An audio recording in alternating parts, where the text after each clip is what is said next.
A gente está aqui hoje para falar um pouco do programa, explicar e tirar as dúvidas de vocês sobre o processo seletivo, sobre o próprio programa, as disciplinas e o funcionamento dos núcleos de pesquisa vinculados ao programa. Para a gente começar, eu vou convidar o professor Mário Shapiro para falar um pouco da área de Direito e Desenvolvimento, ele que é o nosso professor no mestrado que vem dando essa disciplina de Introdução ao Direito e Desenvolvimento, que é uma disciplina obrigatória do programa.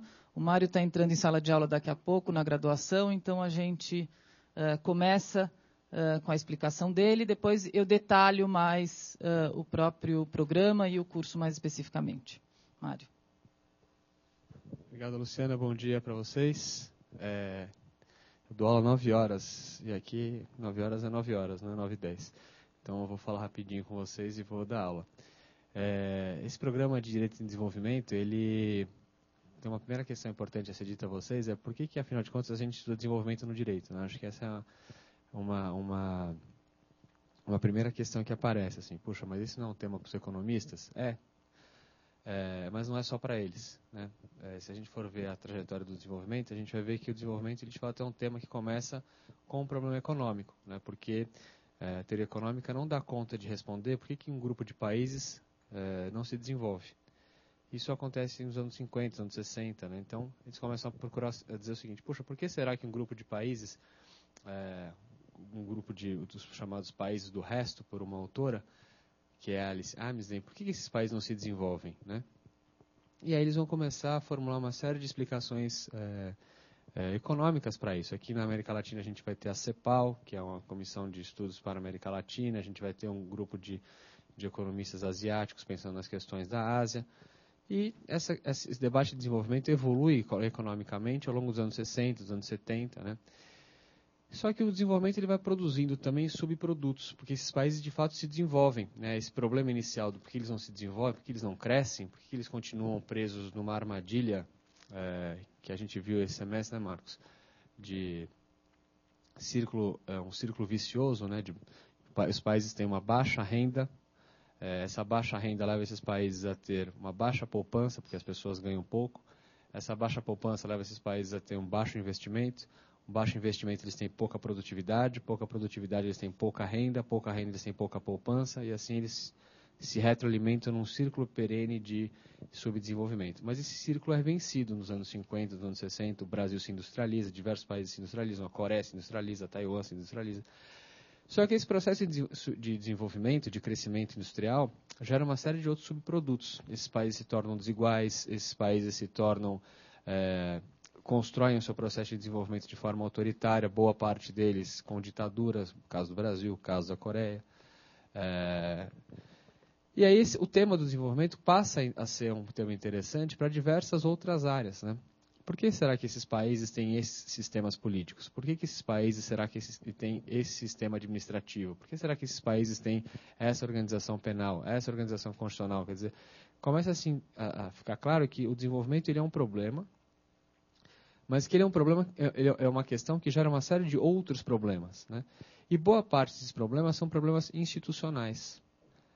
Quando a gente chega mais perto dos anos 90, essas hipóteses que vão ficando já cada vez mais claras nos anos 70 se tornam evidentes, porque nos anos 90 a economia se torna um problema daqueles que estão preocupados com as instituições. Os temas econômicos não acontecem no vácuo, né? Não existem transações que acontecem no espaço sideral. As transações econômicas acontecem mediadas por instituições, por regras, por políticas. E aí o tema do desenvolvimento se torna efetivamente um tema que importa não mais só aos economistas, mas principalmente aqueles todos que estão preocupados em discutir as instituições, né? Nós outros, né? A nós interessa pensar o desenvolvimento. E hoje em dia, por basicamente 2 caminhos para tornar uma longa história mais curta. Se a gente olhar hoje para o debate de desenvolvimento, a gente pode reconhecer muito facilmente 2 grandes campos e que, de alguma maneira, dialogam com a forma como o nosso programa de mestrado está estruturado. Se a gente olhar para uma tradição, a gente vai recuperar uma tradição de relação entre Estado e crescimento, Estado e desenvolvimento, políticas industriais, políticas econômicas, regulação, criação do ambiente institucional das atividades de negócio, ou seja, como é que os arranjos institucionais, os desenhos institucionais, o direito, as regras, a regulação, podem criar ambientes de negócios mais promissores para uma atividade econômica. Ou seja, como que o direito pode levar, no fundo, ao crescimento econômico? Como é que nós podemos, com regras melhores, desenvolver melhores atividades de financiamento? Como que o direito pode incentivar o desenvolvimento do mercado de capitais? Como que o direito pode desenvolver uma melhor prática bancária? Como que o direito pode desobstruir o sistema tributário para que a gente tenha uma melhor capacidade de investimento? Então, olhando para a realidade do país, por exemplo, a gente tem hoje em execução no Brasil o Plano Brasil Maior, que é a política industrial do governo federal. Se vocês forem, o Plano Brasil Maior foi apresentado em 2 de agosto de 2011. Né? Ele completou um ano, mais ou menos. Um pouquinho mais. Nesse um ano, qual foi as grandes medidas do Plano Brasil Maior? A maior parte delas, reformas tributárias enviesadas, né? Pontuais, desoneração tributária, linha branca, IPI, regime automotivo, setor calçadista, uma série de setores estão tendo lá desoneração da folha de pagamento, da contribuição do INSS da folha de pagamento, uma série de reformas tributárias acontecendo em diversos setores da economia. Isso é tipicamente um problema nosso. Por que é um problema nosso? Porque, veja, na chave de o que o direito tem a ver com o crescimento, tem tudo a ver. Quais são as medidas que o governo está tomando? Está tomando medidas tributárias, na sua maior parte. Ou medidas de crédito, via BNDES. Mas a grande parte desse programa vem de desoneração tributária. Isso é bom? Isso é ruim? Que efeitos isso tem? Né? Um mestrado nosso aqui teria um enorme campo para estudar esse tipo de coisa. Por um lado, esse tipo de medida, de fato, desobstrui uma série de complicações e gargalos tributários que esses setores têm enfrentado. Por outro lado, vai gerar aí um efeito colateral no sistema tributário que vai se tornar cada vez mais complexo. Eu falei outro dia com um amigo trabalhando no governo federal, ele falou o seguinte: eu tenho saudade de quando a regulação do COFINS era desse tamanho. Hoje em dia ela é uma página, sei lá, são milhares de páginas, porque cada vez que o governo faz uma reforma tributária pontual como essa, agrega uma pagininha ali. E qual é o problema disso? Né? Então, tipicamente aqui uma questão em que o estímulo ao crescimento tem acontecido via reformas tributárias pontuais, e isso é um problema jurídico institucional, isso é um problema nosso. Como é que isso presta contas, quais os setores beneficiados, por que eles são beneficiados, quem participou dessa decisão, por que essa decisão foi tomada, quais são os seus impactos econômicos, essa medida é correta ou não é correta, essa reforma tributária é bem-vinda, não é bem-vinda, enfim. Portanto, um primeiro grande campo é pensar o desenvolvimento como crescimento, como aumento do investimento. O Brasil tem uma taxa de investimento de 17% do PIB, 18% do PIB, querendo chegar a 22% do PIB, 23% do PIB em 2014. E, para isso, vai contar com uma série de medidas jurídico-institucionais. Então, esse é um grande campo de análise que eu localizaria aqui na chave direito de desenvolvimento e negócios. É uma das nossas linhas de pesquisa. Ou seja, a gente está pensando aqui como tornar o ambiente de negócios mais favorável, mais promissor para as atividades de negócio. Mas tem um outro campo importante, né, que vem numa outra tradição nos estudos de desenvolvimento, que é uma discussão mais ou menos assim. Falar, tudo bem, o crescimento importa, é importante que o país cresça, é importante que ele tenha mais investimento, é importante que o Brasil tenha uma taxa de investimento de 24%, a China tem 40%, a Coreia tem 33%. Né, é importante que a gente tenha um pouco mais de investimento, mas isso não é só, né? Isso não é suficiente, quer dizer. Porque, será que a gente quer ser a China? Né? Será que a gente quer que os nossos atletas fiquem 10, 15 anos sem ver os pais para depois competir na Olimpíada de 2016? Se vocês acompanharam as Olimpíadas, aconteceu isso, né? Tiveram diversas famílias que apareceram. Olha, não vejo meu filho há 10 anos, porque ele está lá trancado, lá treinando para ser um super atleta olímpico. Será que a gente quer esse tipo de modelo de crescimento? Quer dizer, sem direitos humanos, sem direitos e garantias, sem liberdade, né? Tudo bem que hoje em dia a liberdade está um pouco misturada, o Assange está sendo procurado pelas democracias, mas normalmente, será que a gente quer esse tipo de modelo, sem direitos e garantias individuais? Né? Acho que não. Né? Então surge aqui um outro campo importante de análise, que vem assim numa matriz, né, se a gente for reconstruir, a gente pode localizar assim, o Amartya Sen como um ícone aqui dessa discussão, que é um autor indiano, que fez sua carreira na Inglaterra, que vai dizer o seguinte: olha, o desenvolvimento tem que ser pensado não como crescimento, mas como liberdade, como possibilidade de que as pessoas expandam as suas capacidades, desenvolvam o seu projeto existencial. Né? Então, o desenvolvimento não é só, pura e simplesmente, que um país chegue a 24% de investimento. O desenvolvimento é um status em que as pessoas consigam, numa sociedade, se liberar, se emancipar. Né? Ele não usa exatamente essa palavra, emancipar, mas a gente pode pensar, é um ambiente em que as pessoas se libertam e conseguem realizar o seu projeto existencial, né? Ampliam as suas capacidades, vai dizer ele.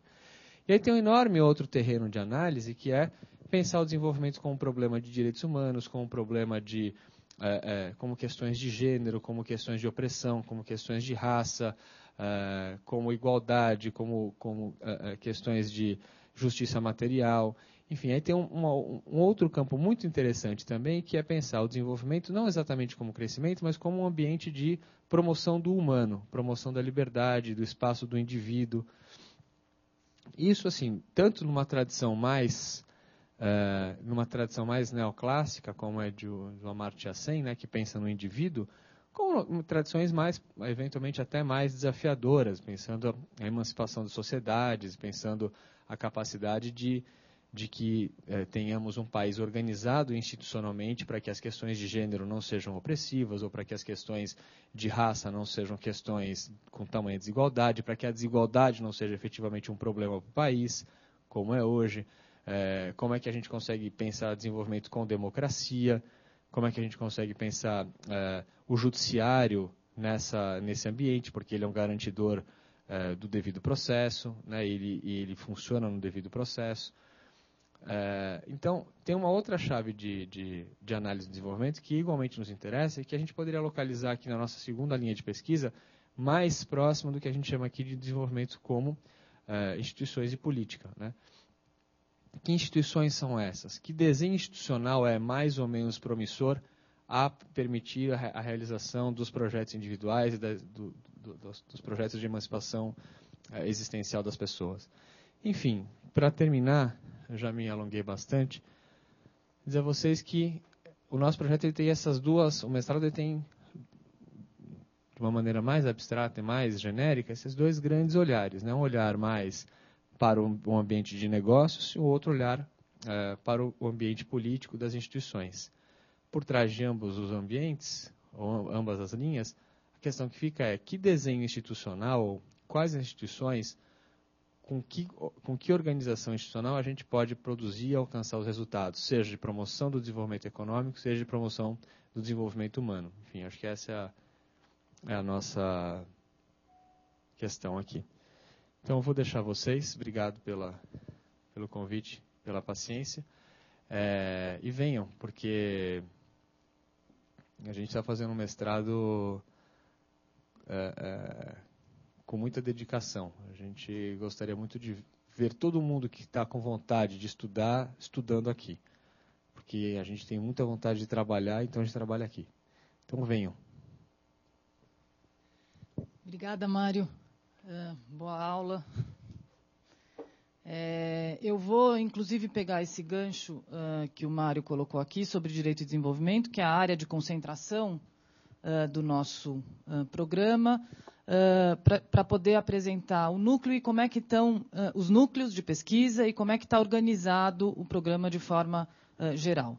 Dentro dessa área de concentração, direito e desenvolvimento, o programa tem duas linhas de pesquisa. Uma linha de pesquisa na área de direito dos negócios e desenvolvimento, e uma outra linha de pesquisa na área de instituições, Estado Democrático de Direito e desenvolvimento. O que isso significa para vocês, alunos? Eu acho que, em primeiro lugar, isso é um horizonte de organização da dissertação e do trabalho que vocês pretendem, da pesquisa que vocês pretendem durante o mestrado.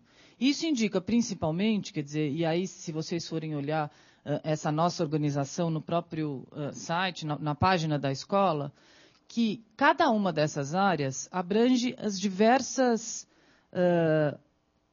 áreas do direito. Então, a gente tem aqui o núcleo de estudos sobre crime e pena. A Marta vai falar daqui a pouquinho, a professora Marta. A gente tem o núcleo de direito dos negócios, com uma visão mais voltada à área de direito societário, direito comercial, direito bancário, regulação na área privada, autorregulação. A Marina, que é uma das nossas mestrandas, já em processo de finalização, depois também vai poder falar um pouquinho sobre isso, do envolvimento dela nessas pesquisas e do desenvolvimento da própria pesquisa dela, particularmente dentro dessa área de direito dos negócios. A gente tem também, dentro de toda essa organização, o Núcleo de Justiça e Constituição, no qual eu coordeno junto com o professor Dimitri, e que faz pesquisas sobre Supremo Tribunal Federal, sobre direitos fundamentais, sobre pesquisas na área de jurisprudência, levantamento de jurisprudência na área pública, envolvendo o Supremo Tribunal Federal também, além das pesquisas sobre performance das instituições do Estado de Direito, incluindo aí o próprio judiciário. Então, isso mostra que a gente tem aí um leque absolutamente abrangente no que diz respeito às temáticas. A gente tem o núcleo de direito global, que hoje é coordenado pela professora Michele, onde também são desenvolvidos os trabalhos do professor Salem, na área de soft law, de direito islâmico, enfim, na área de direito internacional e governança global, que são os estudos desenvolvidos pela professora Michele. Então, a gente tem um rol grande, um espaço para fazer pesquisa nas mais diferentes áreas do direito. O que faz desse programa, diferente dos outros programas, já que a gente pode ter qualquer área aí da nossa dissertação sendo desenvolvido aqui? Eu acho que, em primeiro lugar, uma questão que o Mário levantou é a necessidade do desenvolvimento de trabalhos que tenham impacto na realidade. Isso é uma marca da Direito GV como um todo. A gente pensou a graduação, que é uma graduação completamente diferente da graduação tradicional, onde foi remodelado todo o conteúdo e todo o currículo dos alunos, buscando sempre a necessidade de olhar o direito como um instrumento que interfere, que produz resultados na realidade. Então aqui eu não tenho espaço para pesquisa dogmática? Não, não é verdade. Por quê? Porque a dogmática também tem uma importância na forma de interpretação das regras, na forma pela qual se constrói decisões nos tribunais, mas não é qualquer dogmática. Não é uma dogmática do manual, não é uma dogmática enciclopédica. É uma dogmática que tem um objetivo e que tem uma finalidade, um horizonte que é a realidade. Quer dizer, que é a possibilidade de você transformar esta realidade. A palavra desenvolvimento tem várias conotações. Eu acho, outro dia a gente teve uma discussão sobre se desenvolvimento era sustentabilidade, já que não dá para pensar em desenvolvimento sem sustentabilidade, a necessidade da gente pensar também na questão do meio ambiente. Eu acho que daria para a gente olhar um pouco, enfim, e talvez essa seja uma inquietação minha, mas que eu compartilho com vocês, pensar o desenvolvimento como se fosse um mundo melhor. Quer dizer, como é que o direito é capaz de produzir um mundo melhor? Onde o desenvolvimento pode ser um dos significados deste mundo melhor. Mas não é o único. Eu acho que a possibilidade de interferir na realidade é que define esse mestrado. E daí porque a gente tem um enfoque muito grande na pesquisa, seja a pesquisa empírica, seja a pesquisa teórica, no projeto de pesquisa. Então, a gente tem uma disciplina que hoje é dada pela professora Maíra Machado, que também integra o núcleo de estudo sobre a pena, onde tem um peso absolutamente importante a elaboração e a execução de um projeto de pesquisa. Isto quer dizer que o projeto de pesquisa nesta instituição faz diferença. Eu preciso me preocupar para o projeto de pesquisa, ou seja, não pode ser para o processo seletivo, já que o projeto de pesquisa é uma das etapas de avaliação do projeto do processo seletivo. Sim, o processo seletivo vai levar em conta o projeto de pesquisa. A gente, inclusive, no próprio manual do candidato, traz ali quais são os requisitos para esse projeto de pesquisa. Por outro lado, a gente conhece a realidade, como é que as pesquisas são desenvolvidas na graduação do ensino do direito. E este projeto de pesquisa vai integrar as outras etapas do processo seletivo. Ou seja, ele não vai ser analisado de uma forma isolada e única. Ele faz parte de uma avaliação global que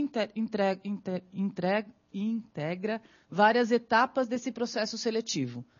Mas o projeto de pesquisa também é uma parte importante e ele vai ser desenvolvido dentro do próprio programa. Então, essa disciplina de metodologia é uma disciplina obrigatória, onde são discutidos os projetos de pesquisa de cada um dos alunos, com um forte peso na questão da metodologia.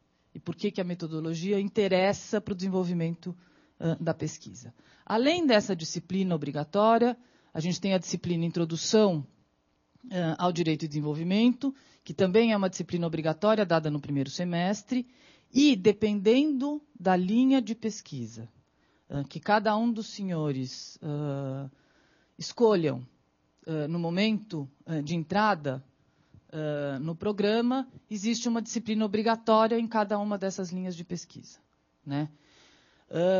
Então, essas são as disciplinas obrigatórias. A gente também tem um programa dentro do curso, que é um programa obrigatório para todos os alunos, que é o programa de formação docente, que o professor Garcês vai comentar daqui a pouco, que faz parte de uma das preocupações do nosso mestrado acadêmico, que é formar docentes na área do direito, que levem, enfim, o ensino a sério.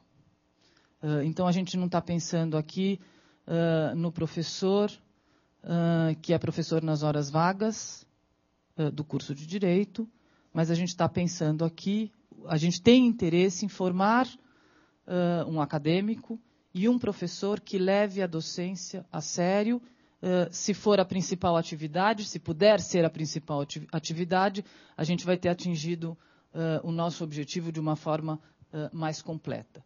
Mas a questão da docência também é uma questão importante. Qual é o papel do professor do direito nessa discussão sobre direito e desenvolvimento? Então, essas são as, vamos dizer assim, tarefas absolutamente obrigatórias para a conclusão dos créditos. Desde 2012, com o processo seletivo do ano passado, com os alunos que acabaram de ingressar, o programa passou a ser de 24 meses, sendo que é oferecida a Bolsa Mário Henrique Simonsen para todos aqueles que foram aprovados no processo seletivo. O que é a Bolsa Mário Henrique Simonsen?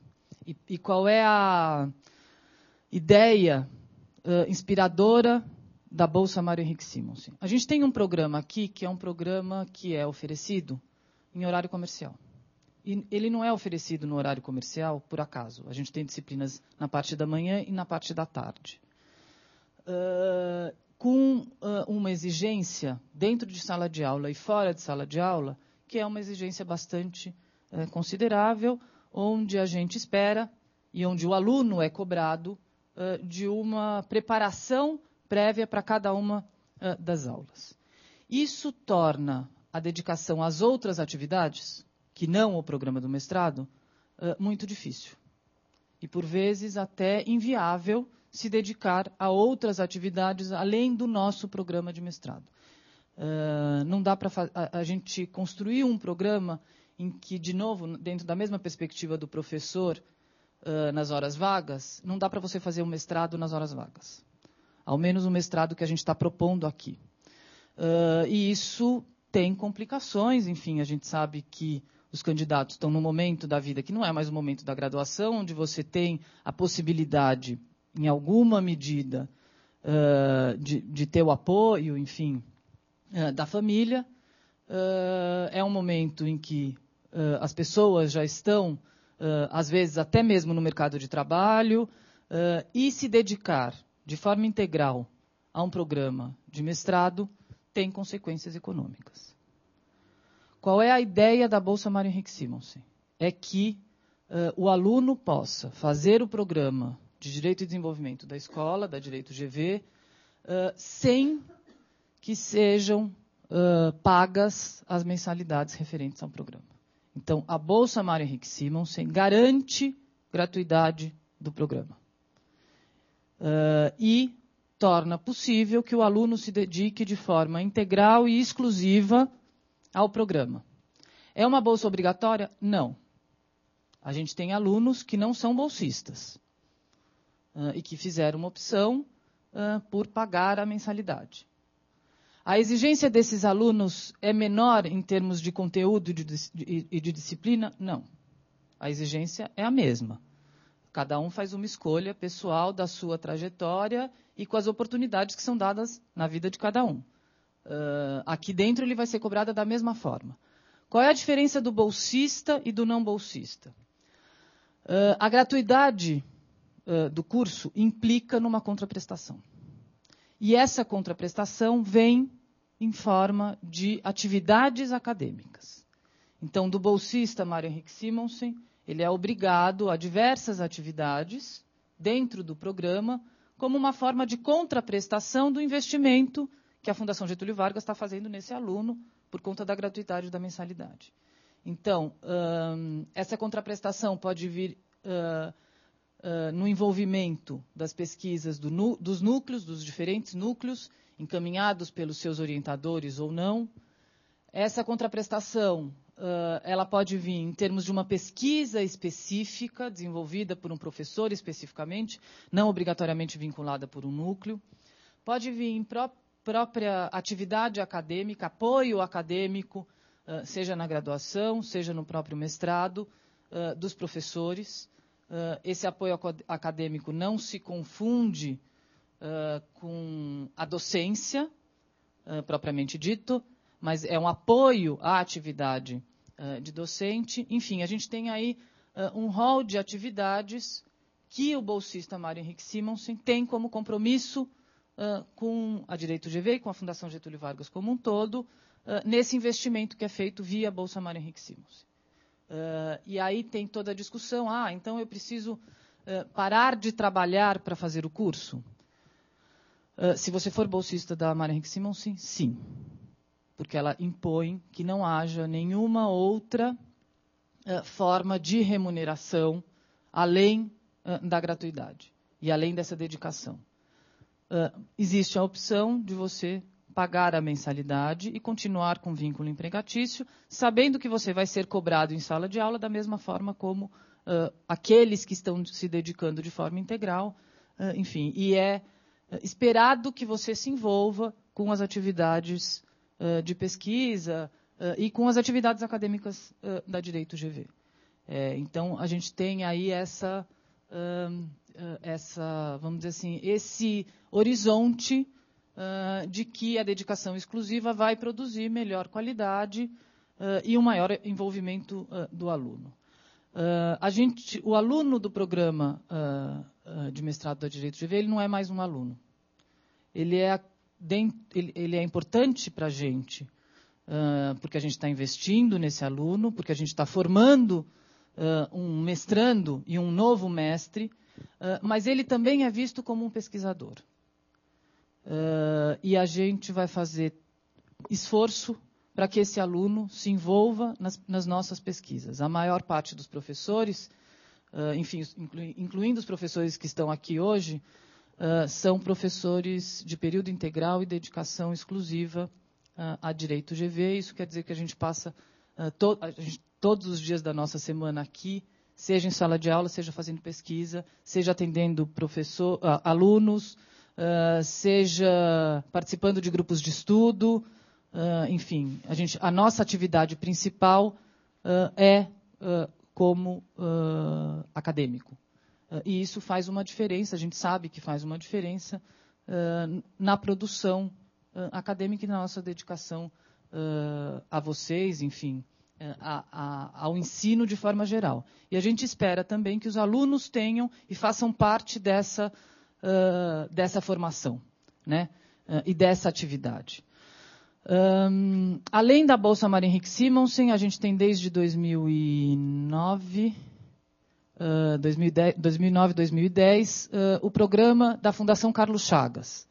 A Fundação Carlos Chagas, que é uma fundação conhecida pela elaboração, enfim, de concursos públicos e processos seletivos em diversas faculdades, é uma fundação que tem mais de 50 anos de vida e também tem uma área de pesquisa, que é uma área, principalmente a área de pesquisa em direitos humanos, que é uma área de pesquisa importante. E a Direito GV fez um convênio com a Fundação Carlos Chagas, e a Fundação Carlos Chagas hoje oferece 5 bolsas para alunos mestrandos que sejam bolsistas da Mário Henrique Simonsen. Como é que é o oferecimento dessas bolsas de ensino? A Fundação Carlos Chagas tem interesses específicos em áreas temáticas que envolvem democracia, igualdade, direitos humanos, gênero, estudos sobre gênero, estudos sobre raça, e os alunos que desenvolverem projetos de pesquisa nessa área. E que, além disso, tenham um percurso e uma trajetória de vida, enfim, que possibilite ou que tenha um espaço aí para um investimento mais importante, porque foram, de alguma forma, restritos nas oportunidades de educação que tiveram ao longo da vida, podem se inscrever para uma bolsa da Fundação Carlos Chagas. O que significa essa inscrição? Significa que, além deles serem, a primeira etapa é ser aprovado no processo seletivo do mestrado acadêmico. Ser contemplado com uma bolsa Mário Henrique Simonsen, que garanta dedicação exclusiva ao programa. É possível, então, concorrer a uma bolsa da Fundação Carlos Chagas, que vai passar pela seleção formada por um comitê seletivo da Fundação Carlos Chagas, que escolhe os bolsistas e que, além da gratuidade via Mário Henrique Simonsen, também recebem uma bolsa no mesmo modelo da bolsa Mário Henrique Simonsen em termos de prazo, né? São bolsas semestrais, renováveis a cada 6 meses. Então, a cada 6 meses, seja o bolsista da Mário Henrique Simonsen, seja o bolsista da Fundação Carlos Chagas, eles submetem um pedido para a renovação da bolsa, onde é avaliada a performance acadêmica, a dedicação às pesquisas da escola, o cumprimento das expectativas que é dada pelo programa, pelos professores de disciplina, pelos orientadores, no desenvolvimento dos seus projetos, e essa bolsa pode ou não ser renovada. Qual é a aposta da Direito GV no programa de mestrado acadêmico, com esse enfoque de dedicação exclusiva e dedicação à pesquisa? É que nós estamos formando acadêmicos diferentes e acadêmicos que têm não só no mérito, enfim, na dedicação, a possibilidade de dar o seu melhor, mas também vão ser cobrados por este melhor.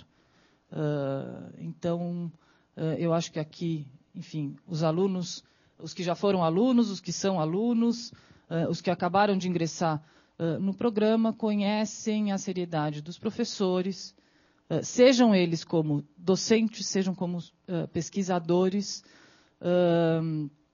na exigência e no vínculo que existe com esses alunos. Eu acho que a aposta que se faz no processo seletivo é que os alunos que ingressem no programa possam fazer parte desta comunidade acadêmica. E serão exigidos, enfim, em termos éticos, em termos de conteúdo ou de produtos acadêmicos, de compromisso, da mesma forma como são exigidos os professores que estão aqui e que têm na atividade acadêmica a sua principal atividade. E isso faz com que o nosso programa seja diferente dos outros. Então, não é um programa que vai dar para estudar nas horas vagas, não dá para estudar nas horas vagas. Se vocês estão imaginando que o mestrado vai ser eu vou fazer um mestrado, mas a minha atividade principal não pode ser o mestrado, então esse não é o espaço. Enfim, não vale a pena passar por esse processo seletivo, né? A gente espera que os alunos, e a gente tem atraído alunos para isso. Enfim, eu tenho um enorme orgulho, tanto daqueles que já passaram pelo programa, daqueles que ingressaram, e vibro com cada uma das conquistas. O Marcos daqui a pouco vai contar para vocês da experiência dele, que ele está tendo agora no apoio acadêmico de um professor específico da graduação. Enfim, ele é um bolsista Mário Henrique Simonsen, é um bolsista da Fundação Carlos Chagas, e eu estou compartilhando com ele uma vitória de poder participar de uma forma de educação diferente para os nossos alunos da graduação. Então, esse é o maior mérito, enfim, e orgulho que eu tenho de estar também na coordenação desse programa. Eu vou chamar a professora Marta para contar um pouquinho das pesquisas do Núcleo de Estudos sobre Pena e Crime, e mais tarde a gente volta para tirar as dúvidas. Enfim, você quer fazer uma pergunta? Diga. Uhum. Eu queria saber, mudou para 24 meses? Não, a estrutura curricular é a mesma, só que a gente tem agora 24 meses de duração máxima do programa. Ela não é obrigatória. Os alunos podem cumprir esse prazo num tempo menor. Agora, a gente tem, inclusive com a Bolsa Mário Henrique Simonsen, a gente ampliou para mais um semestre dentro do programa. Não houve uma mudança curricular. Houve só uma ampliação de tempo. Tá bom? Marta. Olá, tudo bem? Eu sou a Marta, eu estou na escola entrei como pesquisadora em 2004 e me tornei professora. Hoje eu sou professora, em 2007, sou professora em período integral, ligada a questões de direito penal, mas não só, porque aqui a gente também não tem as áreas, as divisões tão definidas entre as áreas, e o que é uma vantagem. E sou coordenadora do Núcleo de Estudos sobre Crime e a Pena. E, bom, vou falar um pouco das nossas pesquisas, mas antes explicar um pouco o contexto e a ideia geral da nossa aproximação em relação à atividade de pesquisa. O professor Ari está aí, e ele foi o fundador da nossa escola, e uma das razões pela qual que motivou esse grupo de pessoas a fundar uma nova escola de direito, no cenário em que a gente já tinha muitas, né, e que a fundação estava indo super bem com as outras áreas, foi um diagnóstico de que, em primeiro lugar, a formação do advogado deixava a desejar. Em segundo lugar, não havia pesquisa em direito no Brasil. Em terceiro lugar, os advogados, ou os juristas em geral, tinham perdido a importância, tinham se tornado irrelevantes nas decisões sobre os nossos rumos. Então, se pegar o meu orientador, que foi o professor Faria, da Faculdade de Direito, ele poderia dar uma série de exemplos, e ele tem uma aula que é pegar todas as grandes decisões de política econômica e industrial do país e mostrar que, recentemente, ou a partir de um determinado momento, quem tinha tomado protagonismo nas decisões do país eram os economistas, e os juristas eles eram simples adequadores da decisão política à legislação, e eles tinham deixado de ter um protagonismo no momento da decisão, no momento de realmente pensar a política desse país, a política de desenvolvimento desse país. E uma coisa estava altamente ligada com a outra. Então, a ideia de... então, a gente tinha... Não quero dizer que a gente não tivesse juristas brilhantes no Brasil, é claro que a gente tem, mas eles não produziam pesquisa propriamente dita. Então, um dos diagnósticos que se faz sobre a pesquisa diz que a gente produzia pesquisa na forma do parecer. Então, a gente tinha brilhantes produções de juristas que apresentavam soluções brilhantes para casos concretos, na forma do parecer. Então, ele tinha uma determinada visão sobre um determinado problema, articulava aquilo em termos jurídicos e publicava a opinião dele sobre aquele determinado problema jurídico. E a capacidade de intervenção desse tipo de pesquisa é muito reduzida. É um tipo de pesquisa que é capaz de intervir e ajudar na solução de casos judiciais, mas isso é muito pouco, né? Isso é só uma parte do potencial que o conhecimento no campo do direito pode interferir, pode influir nas decisões importantes que a gente toma. Então, um modelo... De outro lado, isso, de uma certa forma, explica esse olhar bastante interno da formação jurídica e da pesquisa em direito, explica um pouco porque os juristas eram pouco chamados para tomar decisões, né, para tomar decisões importantes para o país. Então, uma das questões que orientam... Então, a graduação, ela já é um projeto diferente, que já foi montado com uma série de aspectos inovadores, como reestruturação da grade,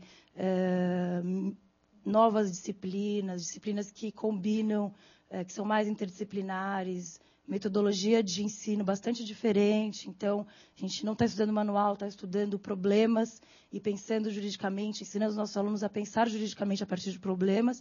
Então, esse foi um projeto que a gente se dedicou muito tempo para construir. E a pergunta que orienta o mestrado é, então, que tipo de pesquisa a gente tem que produzir para que o jurista possa ter influência na realidade? Para que tipo de pesquisa a gente tem que produzir para que o jurista volte a ser relevante no desenvolvimento do país? Então, basicamente, é essa pergunta que guia a atividade de nós, professores em período integral, que estamos produzindo pesquisa, e das pessoas que a gente quer solucionar para integrar a nossa comunidade acadêmica no mestrado. E, basicamente, tem dois grandes princípios sobre a pesquisa que a gente produz. Primeiro, a gente tem que produzir diagnósticos, né? Então, a gente tem... ninguém sabe muito bem nem que os juízes estão decidindo, nem como o direito funciona, nem o que está acontecendo, e nem, muito menos o que está acontecendo na prática, quais são os efeitos de uma determinada regulação jurídica. Então, a gente veio de um longo período de produção acadêmica no direito, que foi muito baseada nesse modelo que eu falei. Então, pessoas, juristas brilhantes, pensando a partir da lei, pensando a partir da teoria, conceitos dogmáticos, formas de interpretação dogmática, mas que não têm ideia, ou não temos ideia, do que está acontecendo, como o sistema funciona, o que os juízes estão decidindo. A gente sabe que existe um conjunto de leis e que isso explica apenas uma pequena parte do que é o direito, né? O que os juízes, o que é o direito na prática, é algo que é uma grande incógnita para todos nós. Então, uma das coisas uma das questões que guiam a nossa agenda de pesquisa é a produção de diagnósticos. Então, nesse sentido, vou falar um pouco das pesquisas de penal, o do núcleo. Vou fazer aqui um parênteses. Nosso núcleo chama núcleo... Vou fazer o parênteses depois, que ele vai ter mais a ver com o segundo ponto.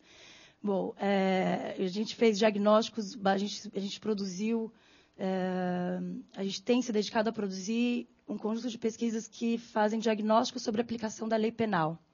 Então, a gente fez, eu coordeno o núcleo junto com a professora Maíra Machado, a gente tem realizado pesquisa nos tribunais, nos acórdãos que são disponibilizados ao público nos tribunais de justiça. Então, nesse sentido, a gente já fez um mapeamento das pesquisas sobre crimes financeiros, um mapeamento das pesquisas sobre crimes tributários, um mapeamento das decisões sobre crimes tributários, um mapeamento das decisões sobre responsabilidade penal de pessoa jurídica.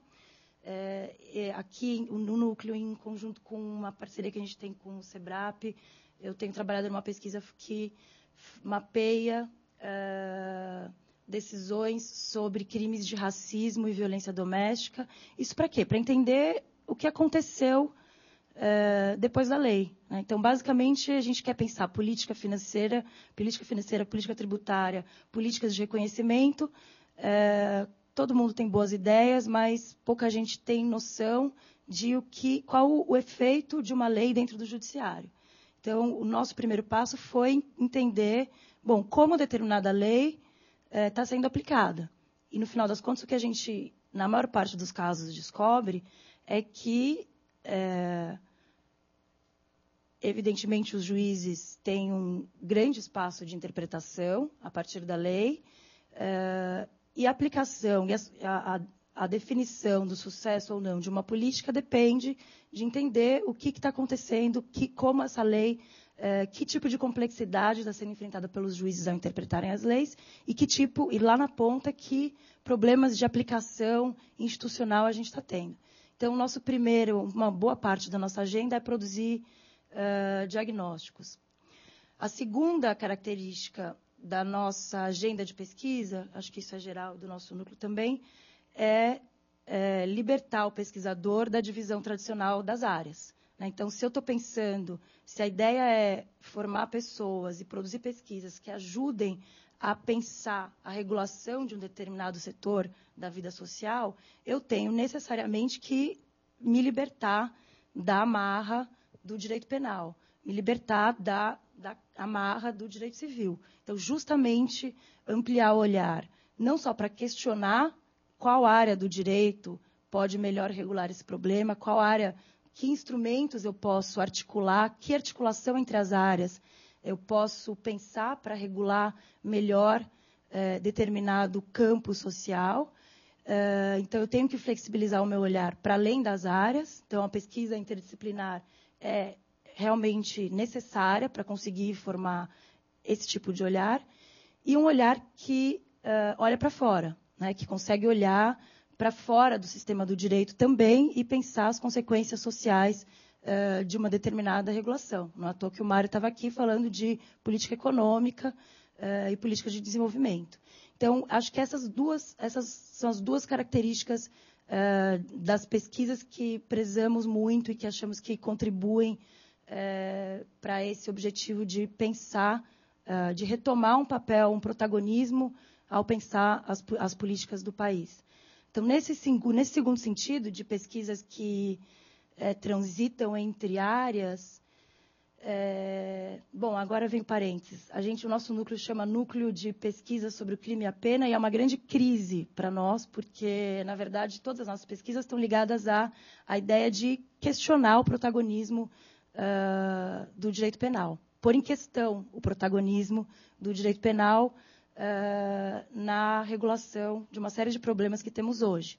Então, na verdade, a gente sempre pensa que seria melhor que o melhor nome seria Núcleo de Estudos sobre Responsabilização e Sanção, porque justamente a nossa agenda de pesquisa está ligada a pensar, temos determinado problema do mundo, qual seria a melhor política de responsabilização para este problema do mundo?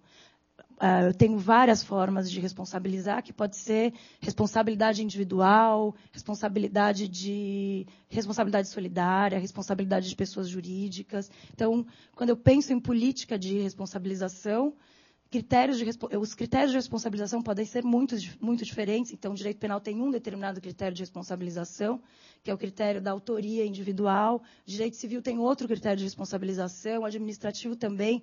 Para alguns fenômenos do mundo, o direito penal pode causar uma série de dificuldades, seria melhor resolver por outras esferas do direito, como o direito administrativo. Bom, eu concluí uma pesquisa, comecei em 2009, concluí em 2010, uma pesquisa sobre responsabilidade penal de pessoas jurídicas. Então, foi uma pesquisa que foi financiada pelo Ministério da Justiça e pelo PNUD. Então, para dar um exemplo, né, dessa ideia de trânsito entre sistemas. E que, naquele momento, havia uma intenção de ampliar a responsabilidade penal de pessoas jurídicas para outras áreas que não são ambiental, que é a que a gente tem atualmente. E a gente ganhou um edital justamente para pesquisar sobre isso.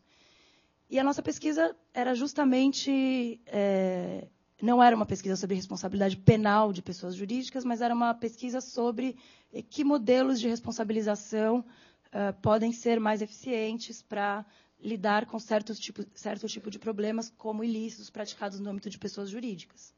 Então, a primeira visão e a resposta default que temos atualmente é problemas graves, a gente regula com direito penal. E a nossa pesquisa mostra que, no fundo, o direito penal seria o menos conveniente, né? Porque o tipo de sanção que o direito administrativo aplica, no caso de pessoas jurídicas, é praticamente o mesmo. E no direito penal, eu teria uma série de garantias e amarras processuais que, no final das contas, resultariam em menos responsabilização. Então, a nossa pesquisa partiu dessa pergunta ampla de pensar qual o melhor modelo de responsabilidade para casos como esse. Então, para conseguir responder essa pergunta, eu tive que trabalhar com pesquisadores de outras áreas. Então, trabalhei com a professora Flávia Puschel, que é professora de Direito Civil, trabalhei com a professora Viviane, uma pesquisadora que é professora de Direito Empresarial, trabalhei com uma pesquisadora também dessa área. Então, a gente realmente estava se colocando a questão de maneira ampla. E aí entra também, claro que entrou também um trabalho de dogmática jurídica. É claro que uma das nossas frentes de pesquisa era também estudar, por exemplo, os conceitos de autoria no direito penal. Mas não os conceitos de autoria no direito penal e a discussão alemã sobre os conceitos de autoria no direito penal. Mas sim como determinado conceito de autoria pode gerar determinados efeitos. Como eu posso rearticular o sistema dogmático para que ele possa dar conta de determinadas coisas ou quais os limites disso. Então, não é verdade que a gente só produz pesquisa empírica, a gente está justamente o tempo inteiro transitando entre pesquisa dogmática. Então, como disse a Luciana, não é claro que a gente faz pesquisa dogmática. Eu fiz o meu doutorado sobre um tema de dogmática penal, mas é o olhar que se tem sobre a dogmática.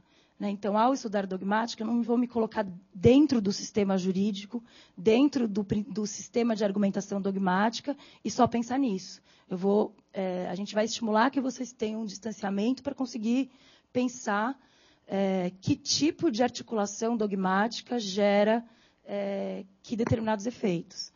Ou que formulações, no fundo, estão impedindo que a gente pense mais criativamente. Uma das minhas questões dogmáticas de pesquisa são por que nas formulações de direito penal existe praticamente um vínculo naturalizado entre responsabilidade penal e pena de prisão. Então, é impossível pensar alguém ser condenado. Na nossa articulação dogmática, é impossível pensar uma decisão que imputa responsabilidade por um determinado crime, sem que disso decorra naturalmente uma pena de prisão. E isso, no fundo, essa articulação dogmática do nosso sistema acaba gerando uma série de efeitos do ponto de vista da política pública. A gente não consegue pensar política de responsabilização penal, inclusive, sem ter pena de prisão. né? Então, tudo bem, o penal, essa é uma das questões que a gente discute. O simbólico do penal é importante, tem uma função na nossa sociedade. Ok, mas precisamos de prisão? Então, esse é um exemplo de pesquisa dogmática articulada com... Então, identifiquei pontos na nossa construção dogmática que impede o formulador de política pública a pensar mais livremente em que sanção é melhor para determinado problema. Né? Você falar para qualquer pessoa minimamente familiarizado com decisões de política pública, parece uma piada. Né? No direito penal, a gente tem só um remédio para todo o tipo de doença. Né? A gente pensa só em prisão para lidar com problemas que vão desde do roubo, do furto, corrupção, xingamento racial, violência doméstica. É sempre a mesma solução.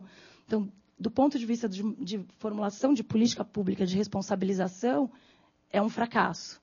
Então, é esse tipo de pesquisa que a gente está... Essa é a agenda do nosso núcleo. Então, a gente pode... Ele tem esse nome, a gente resolveu manter esse nome, Núcleo de Estudos sobre o Crime e a Pena, para não deixar de manter um diálogo com todo mundo que está acostumado a pensar em direito penal, direito civil, etc. Mas, no fundo, a nossa pesquisa é muito mais ampla. Então, só para enumerar, atualmente a gente está trabalhando com algumas pesquisas que estão nessa chave de política pública de responsabilização. Então, eu tenho uma pesquisa sobre autoria e responsabilidade penal de pessoas jurídicas. A professora Maíra estuda bastante lavagem de dinheiro e corrupção.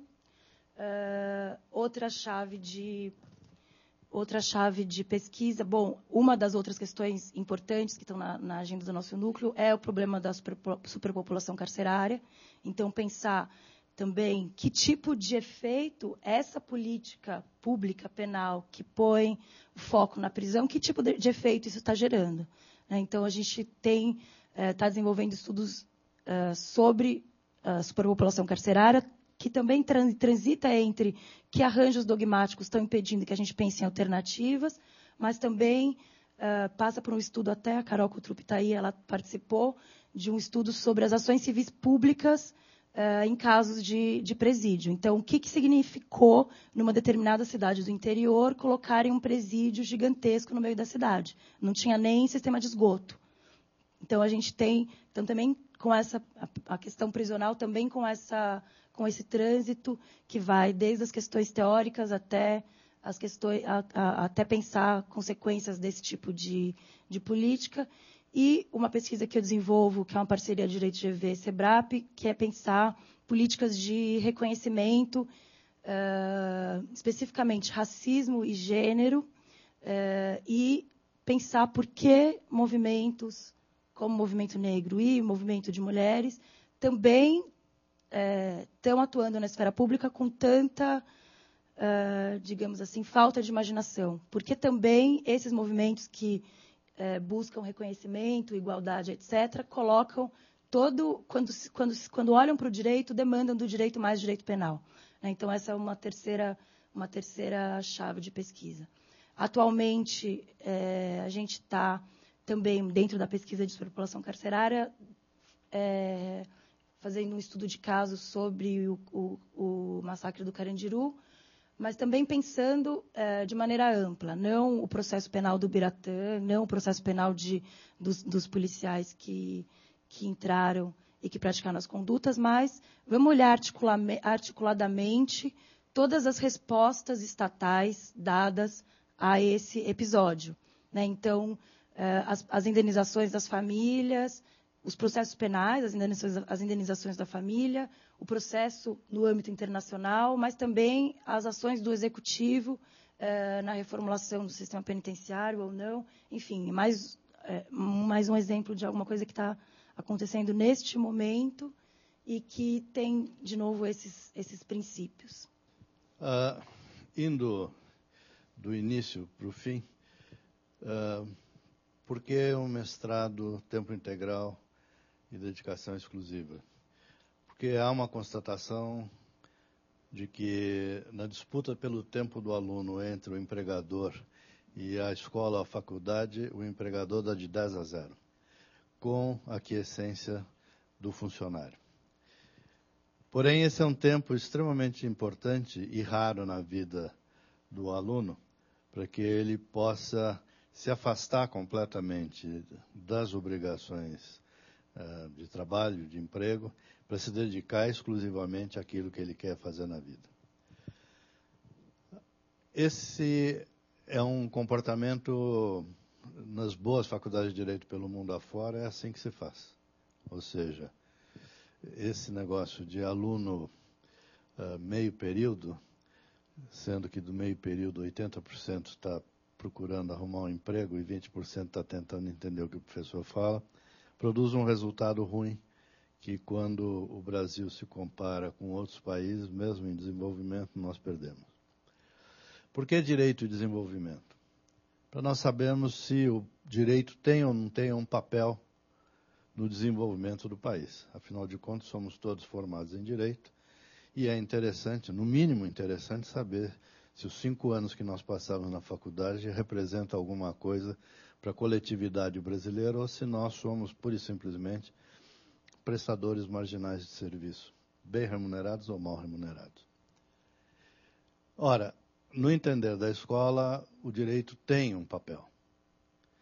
E esse papel foi distorcido, como a Marta levantou aqui, pelo simples fato que o direito passou a ser analisado sob uma forma interpretativa de um jurista numa noite insone, que ele acha que o mundo é daquele jeito. Então ele produz aquele comando legal ou aquela lei.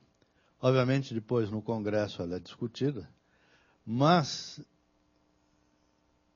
o levantamento para saber depois o que aconteceu, qual a repercussão na sociedade da implementação daquele comando legal é uma coisa que fica meio no ar e que ninguém sabe. Ou seja, no entender da escola, o papel do direito é não só participar, mas participar de forma qualificada, ou seja, levantando qual a realidade que essa norma vai ser aplicada, num primeiro momento, e num segundo momento, levantando o que realmente aconteceu com a aplicabilidade daquela norma ou aquele comando legal.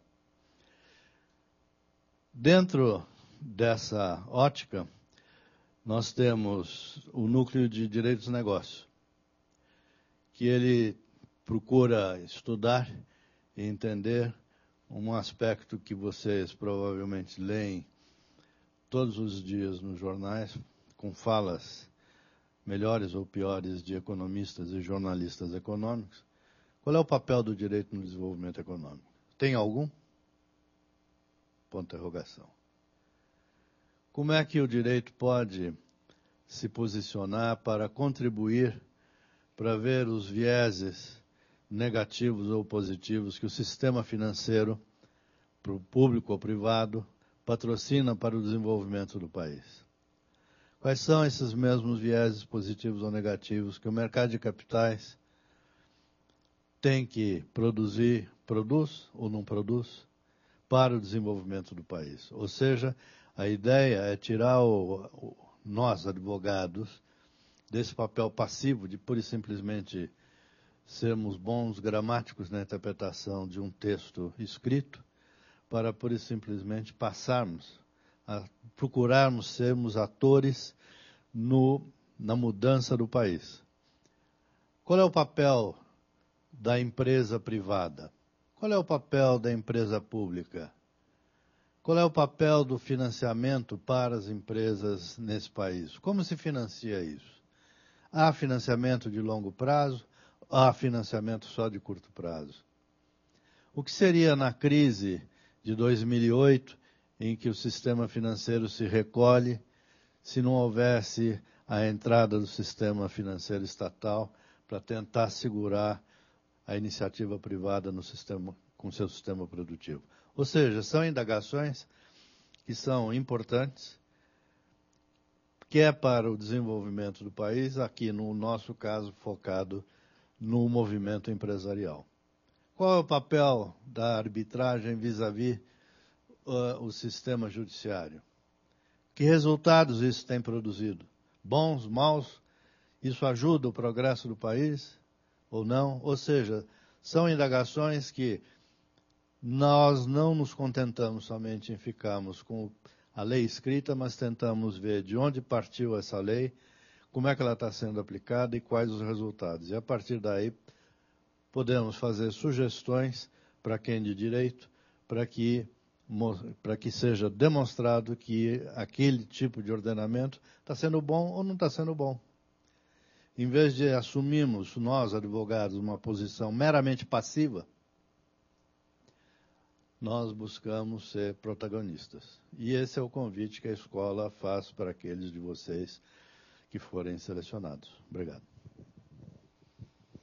Obrigada, professor Ariosvaldo. O principal responsável por este programa e por essa instituição de forma geral, nada como ouvir um pouco essa palavra que diz muito, que diz o que é o nosso programa de mestrado acadêmico. Eu queria convidar o professor Garcês, que é responsável pelo programa de formação docente, que é o programa obrigatório dentro do curso do mestrado. Obrigada. Obrigado, professora Luciana. Bom dia a todos. Os senhores e as senhoras aqui, como mestrandos, vão ter a possibilidade de ocupar um lugar estratégico na possibilidade de justiça no Brasil e no funcionamento do judiciário, que é o papel de professor de direito.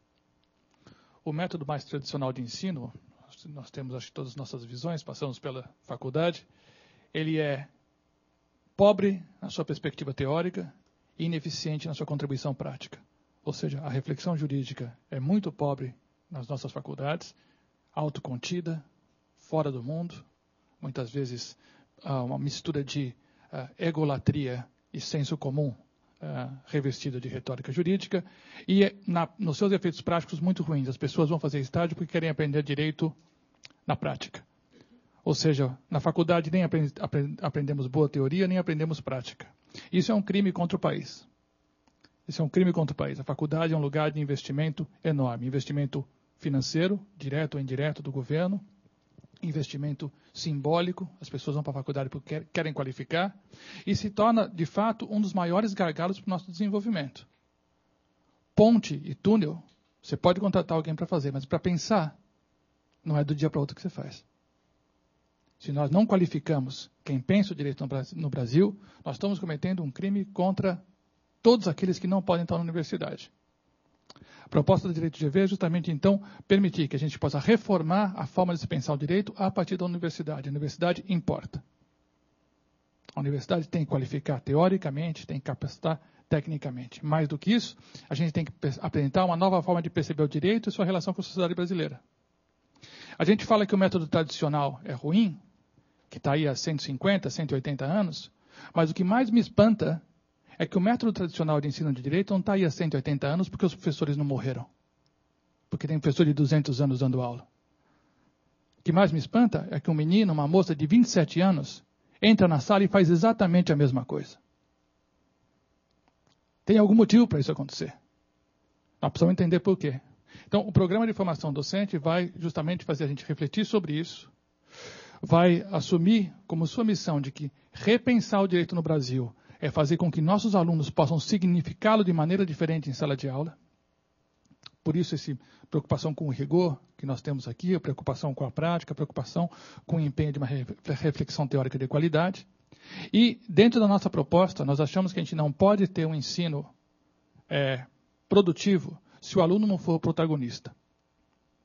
Nós falamos muito da exclusão no nosso país, mas se as pessoas no banco da faculdade não é sujeito, é objeto da aula, nós não temos como acabar a exclusão de nenhum jeito. Então, nós vamos discutir de que maneira nós podemos fazer não só uma nova visão do direito, mas uma nova visão de ensinar o direito com o aluno como protagonista.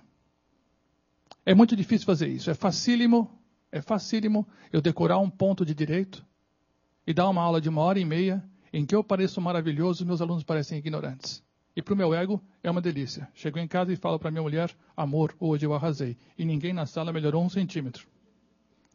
O que realmente é difícil é eu conseguir desenhar uma aula que qualifique o pensamento do meu aluno, em que talvez eu aparentemente apareça menos, em que eu não fique no centro da aula, é meu aluno que está no centro da aula, e que talvez ele nem pense tanto em mim, de tão concentrado que ele está na tarefa em mãos. Isso não é porque é bonitinho, é porque é melhor, é porque nós temos um compromisso com o país, nós somos privilegiados de estar aqui. Se a gente não se qualificar, a gente está roubando quem não pode estar aqui. E o programa de formação docente, então, é um programa para fazer um debate forte e permitir que a gente modifique a forma de se pensar e de se fazer direito no Brasil a partir da sala de aula, porque ela importa muito. E acho que o programa tem dado uma contribuição importante nesse sentido. Obrigada, Garcês. Eu queria agora convidar os alunos do programa, enfim, para darem os seus depoimentos. Cada um tem uma trajetória diferente fora e dentro do programa. Marcos, você quer começar?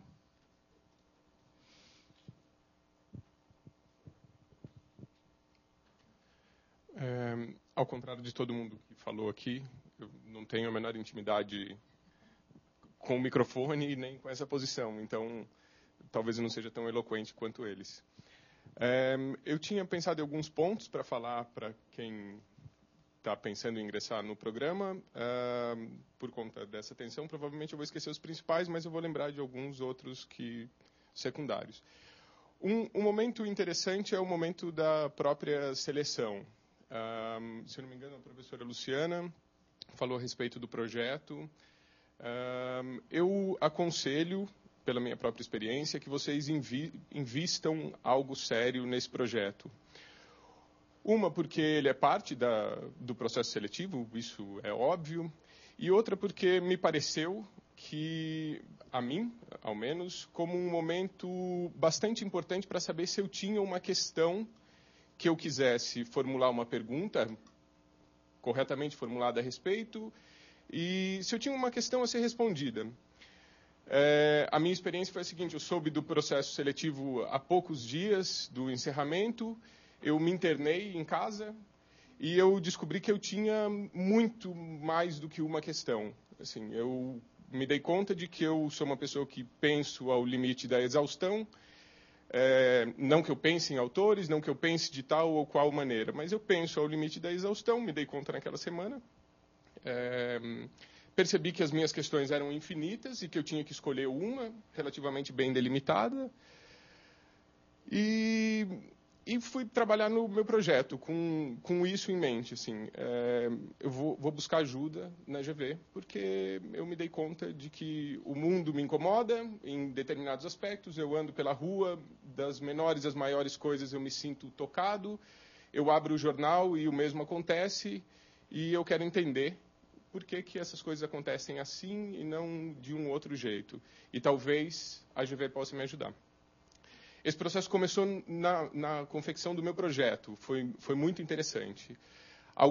Eu não tenho experiência em pesquisa alguma, já fazia 5 anos que eu tinha me formado, e eu estava no limite de desistir de responder a essas inúmeras questões, e hoje foi ótimo que eu não desisti. Eu me sinto bastante satisfeito de não ter desistido. Vocês provavelmente vão encontrar dificuldades, aqueles que nunca fizeram um projeto, como foi o meu caso, em organizar o seu projeto nos termos exigidos no edital.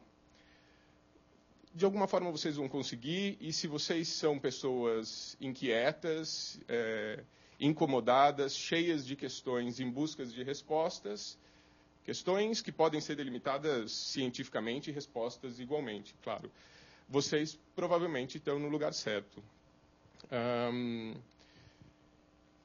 Enfim, isso é o que talvez eu tenha para falar do processo seletivo. Com relação à dedicação integral, é importante que os professores falem isso, me falaram antes, mas vocês vão perceber em poucas semanas que é impossível não perceber.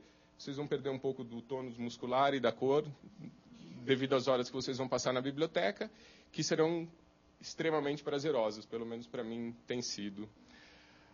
Eu sou bolsista, assim como os que optarem pela Bolsa Mário Henrique Simonsen. eu também sou bolsista dessa bolsa, e eu tenho uma bolsa da Fundação Carlos Chagas. O meu projeto foi encaminhado para a Fundação, e eles entenderam que seria interessante financiar a minha pesquisa. Pelo menos tenho entendido, espero que continue entendendo. Esse semestre eu comecei a auxiliar uma professora da graduação na disciplina de filosofia política. Então, acompanhando as aulas, de alguma forma, na verdade, para mim, ainda que eu tenha começado a falar que eu não tenho experiência nenhuma nesse lugar, um dia eu quero estar nesse lugar, como professor. Não tive relações ótimas com meus professores ao longo da vida, obviamente, com alguns sim, com tantos outros não. Então, uma relação que eu acho importante, eu quero um dia poder estabelecer ela com alunos na posição de professor. Essa experiência, que é recente, comecei esse semestre, tem sido extremamente trabalhosa e rica, assim, ao mesmo tempo.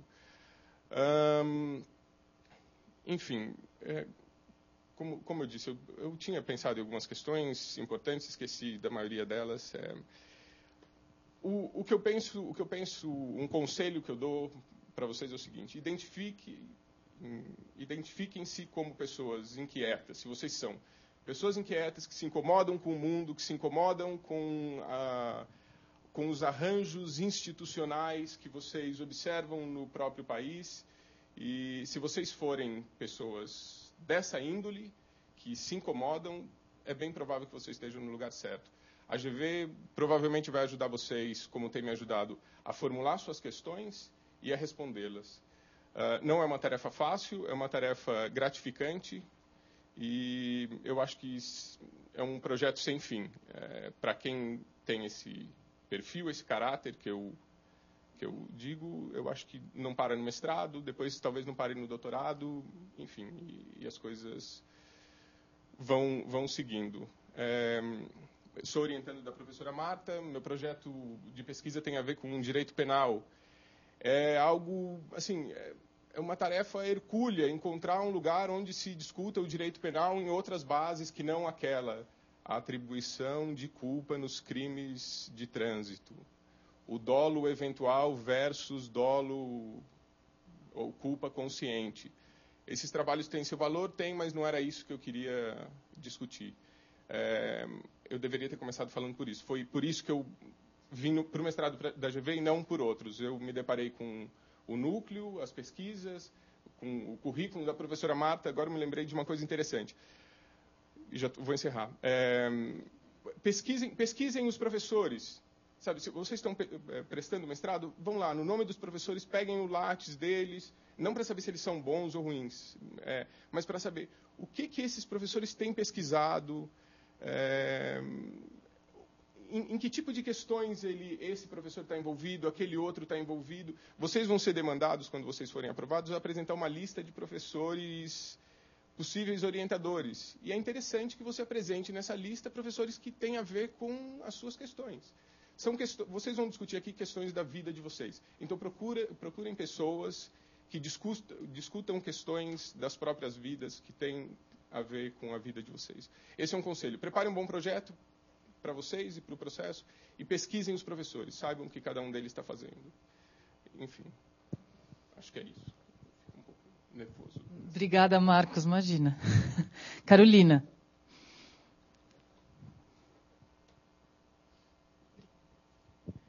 Bom dia a todos, eu sou a Carolina, eu fui aluna do mestrado aqui, eu ingressei em 2010, defendi minha dissertação agora no final de 2011 e hoje eu sou pesquisadora da escola. Eu acho que eu vou continuar um pouco o que o Marcos falou, mas eu vou dar um pouco mais de enfoque no próprio trajeto que eu tive dentro da escola, já dentro do mestrado. Eu acho que um ponto muito interessante para começar é o que o Marcos falou sobre a questão do projeto, né? Eu acho que ainda que como a professora enfatizou, né, que a necessidade de apresentar um projeto no começo, e o Marcos já disse sobre o empenho desse início, eu acho que é fundamental a gente ter claro que é uma etapa inicial para ingressar no programa do mestrado, né? Desde que eu entrei, meu projeto assim sofreu muitas alterações, eu achei que foi muito bom isso, porque entrar na escola e participar do programa de mestrado é saber que a tua dissertação é um projeto coletivo, né? Que muita gente participa, as discussões com seus colegas, com os professores, os funcionários, todos estão empenhados em que sua dissertação saia e saia um produto muito interessante. Então, é inevitável que o projeto sofra muitas alterações. E isso eu pude perceber tanto nas disciplinas que eu cursei, tanto nos trabalhos dos meus colegas. O projeto que eu apresentei inicialmente, ele mudou radicalmente, eu acabei mudando um pouco o tema. E eu tive essa oportunidade de discutir os temas tanto nas disciplinas, todos os professores de todas as matérias que eu fiz, eles sabiam que eu estava estudando, eles colaboravam com a minha linha de pesquisa, né, com a minha proposta, então sempre que tinha alguma coisa pertinente ao meu tema, essa discussão era trazida em aula. Eu tive a oportunidade ainda de discutir meu projeto inúmeras vezes durante o curso, que eu achei isso assim foi muito bom para mim.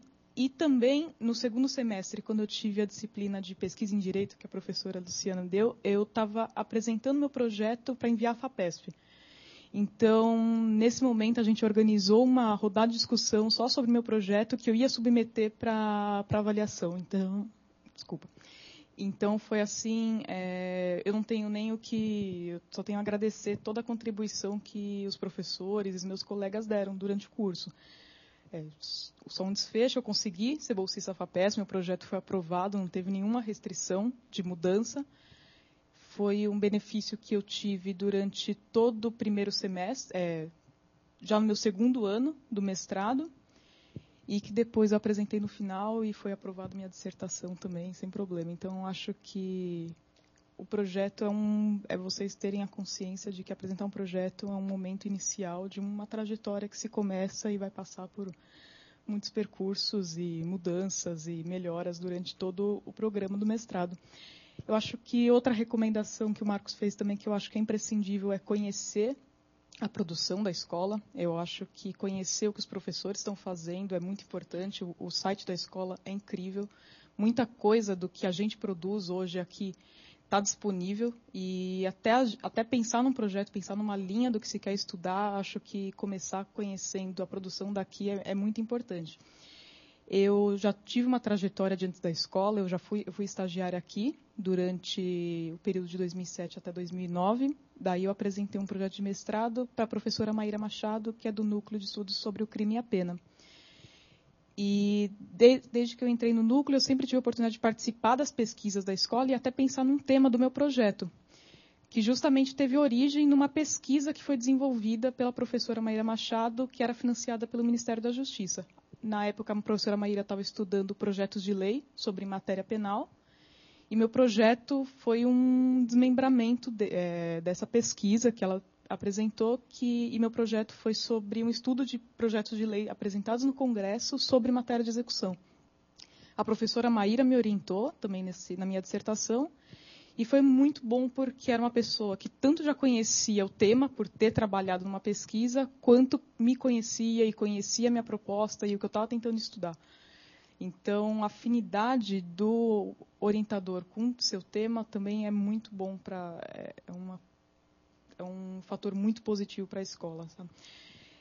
Eu me formei na Universidade de São Paulo, eu me formei em Direito, e eu posso dar um depoimento de quanto é diferente a relação entre aluno e professor na Universidade de São Paulo e aqui. Aqui eu sempre tive um conforto muito grande de poder discutir os meus temas e as minhas propostas da escola com todos os professores, todos tinham muita empatia comigo, disponibilidade de discutir tanto minha dissertação, incentivo de fazer artigos, de fazer uma produção teórica, apresentar texto em congresso.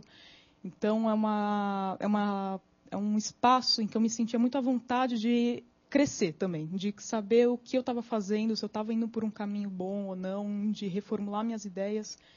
E eu acho que, dentro de um programa de mestrado em que a gente está tentando abrir uma cabeça, fazer o que o professor Garcês falou, de criar um método de pensar e de reproduzir novas ideias, eu acho que esse é um espaço o mais apropriado possível. Eu só queria adicionar mais que eu acho que é irrelevante, a escola também tem muita ênfase em estimular os alunos a fazer intercâmbio, tem muitos programas que a escola participa, eu não tive Minha trajetória não me permitiu fazer intercâmbio, mas é uma coisa que eu acho muito recomendável. Meus colegas que foram tiveram uma contribuição muito grande no trabalho final deles. E a escola também incentiva muito que os alunos participem de congressos científicos, de eventos, trazer um diálogo do que as pessoas estão produzindo lá fora, apresentar o que a gente produz aqui dentro e conversar um pouco e trocar algumas ideias sobre isso. Eu acho que é isso. Obrigada, Carol. Por fim, eu queria convidar a Marina. Enfim, ela nem estava escalada no início, mas comparece aos nossos eventos e até para descrever um pouco o envolvimento dela com outras esferas da escola. Bom, teriam milhões de coisas para contar para vocês, mas eu quero falar 2 minutos sobre a questão da dedicação exclusiva, até por uma pergunta que surgiu de um colega ali atrás, que é uma questão que normalmente nesses cafés da manhã ela é muito levantada. Eu só diria o seguinte: tomem muito cuidado quando fizerem essa decisão, porque a gente às vezes decide que vai tentar fazer alguma coisa por um tempo limitado e tocar o mestrado junto. Cuidado, porque o tempo limitado não necessariamente limita a sua capacidade intelectual. Quer dizer, aquilo que o professor Ariosaldo falou. Você pode decidir que você vai trabalhar 2, 3 horas por dia. Cuidado, porque a sua cabeça não vai funcionar só 2, 3 horas por dia naquilo que você achar que você vai limitar, né? Quer dizer, discutia muito. Eu vim do mercado, eu me formei em 96, nem TCC tinha quando eu me formei, eu não sabia o que era fazer uma pesquisa. Fui direto para o mercado, fiz carreira numa companhia de capital aberto e decidi que eu queria fazer um mestrado. E só cabia na minha vida esse tipo de mestrado. Um mestrado em que eu parasse a minha vida para fazer aquilo. Eu não queria fazer aquilo que toda a minha geração fez, de trabalhar o dia inteiro, de se dedicar 200% ao emprego, e à noite ir lá e comparecer e assistir alguma coisa. Infelizmente, isso continua acontecendo muito. Eu falo com os meus colegas de turma que estão na fase de doutorado ou pós-doutorado, e é absolutamente incomparável. O que eu achei muito bacana aqui, quando eu vim no café da manhã, que me moveu para vir para a escola, foi o professor Oscar falando: aqui a gente quer que você acorde, que você coma, que você respire, que você durma mestrado. E, gente, vale muito a pena. É 1 ano e meio, 2 anos da sua vida dedicado a alguma coisa de corpo e alma que vale muito a pena. E eu já estou... desculpem, não foi falta de prestígio eu estar com o computador aberto, o prazo de apresentação da dissertação é amanhã. Então, eu estou nos últimos minutos, nos 45 do segundo tempo. Mas dá para fazer, a dedicação é muito intensa, vale muito a pena.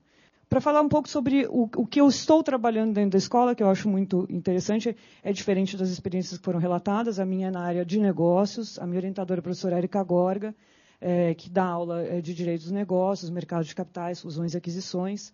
Eu saí de uma companhia de capital aberto, então essa experiência para mim é interessantíssima de estudar e entender a origem e a teoria de tudo aquilo que eu fazia no meu dia a dia, né? Quer dizer, eu preenchia formulário de referência, eu era secretária de conselho de administração, mas eu nunca tinha estudado.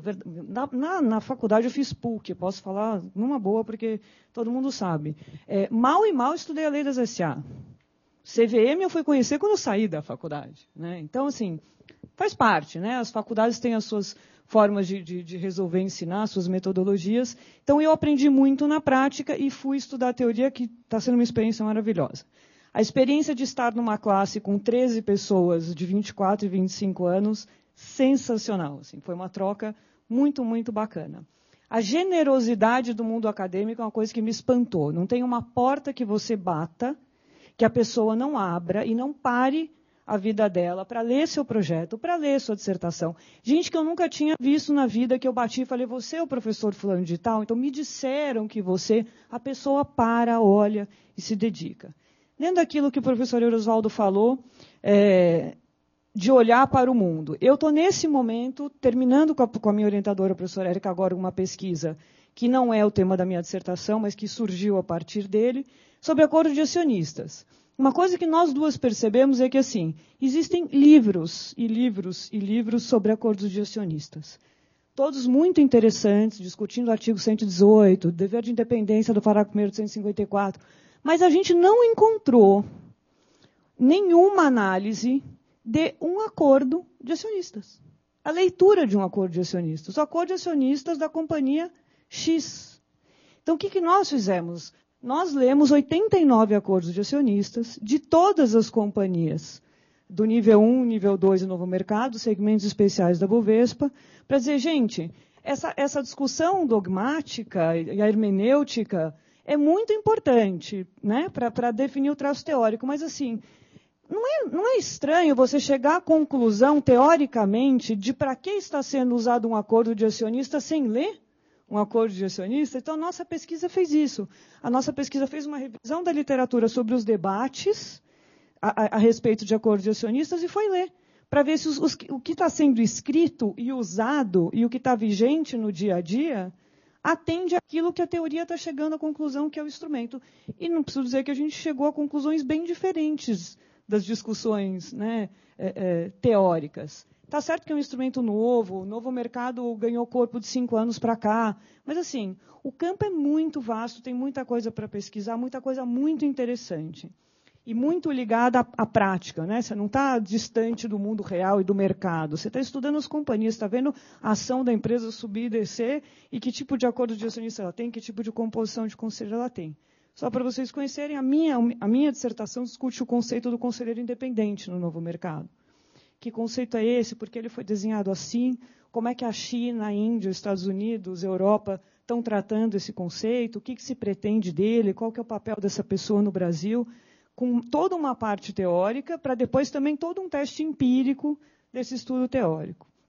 Então, é uma escola muito aberta, com, né, uma força super bacana, de muita produção na área da professora Marta, da professora Maíra, que é Direito Penal, com parcerias, e também muito forte na minha área, que é a área de Direito dos Negócios.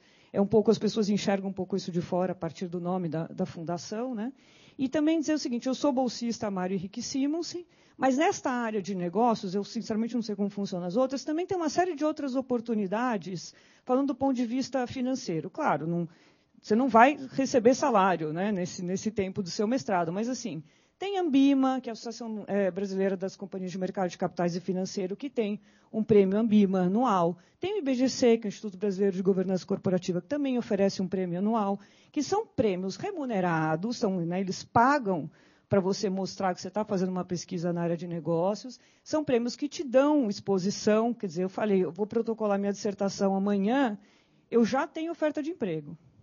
Já tem headhunter me telefonando para saber quando termina, quando que eu vou estar disponível, tal. Então, assim, não se assustem com essa possibilidade de sair do mercado por um tempo, porque, como este programa é um programa de dedicação exclusiva, não é você que decidiu parar. A escola exigia. E o mercado entende isso como uma qualidade de uma produção acadêmica.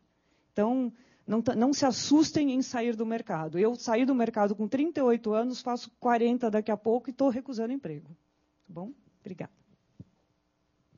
Obrigada, Marina.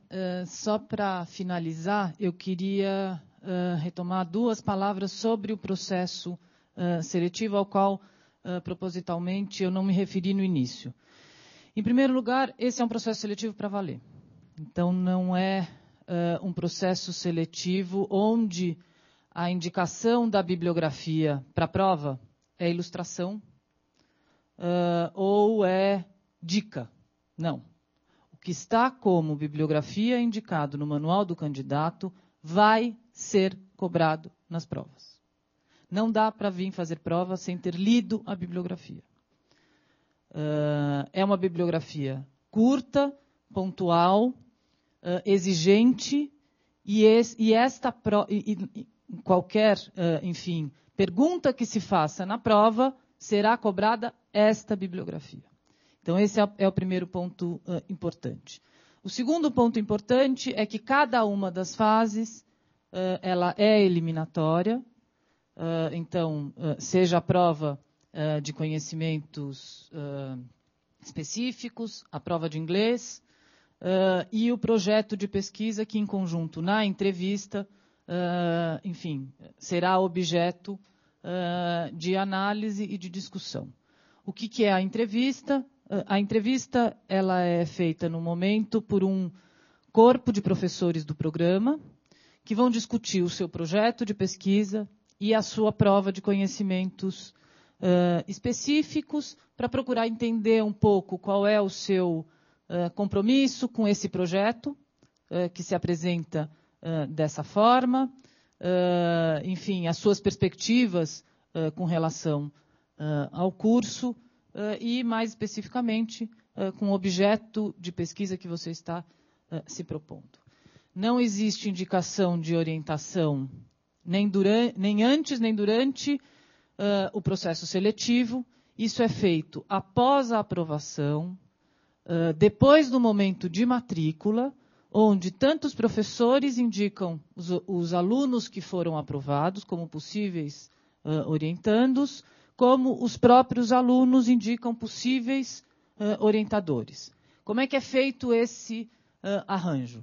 Esse arranjo começa a ser feito pelas áreas de concentração, né? Então, os alunos que estão apresentando o projeto em determinada área, a gente vai procurar identificar um professor daquela área.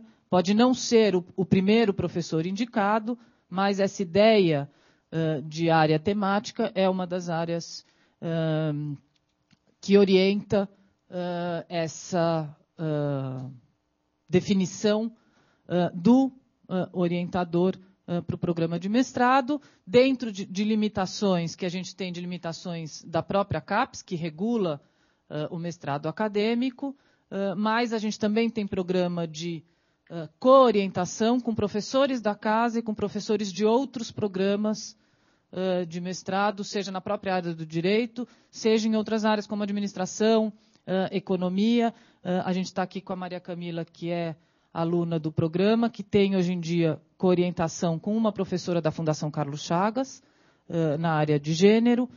Então, isso também é possível dentro dessa composição do processo seletivo. Que mais? Eu acho que, com relação ao processo seletivo, era isso. Então, é para levar a sério aquela indicação de bibliografia que é feita no manual do candidato, porque esse é o objeto da prova e não outro, ou uma generalização daquilo que está sendo discutido ali. Enfim, acho que era isso que eu tinha para falar.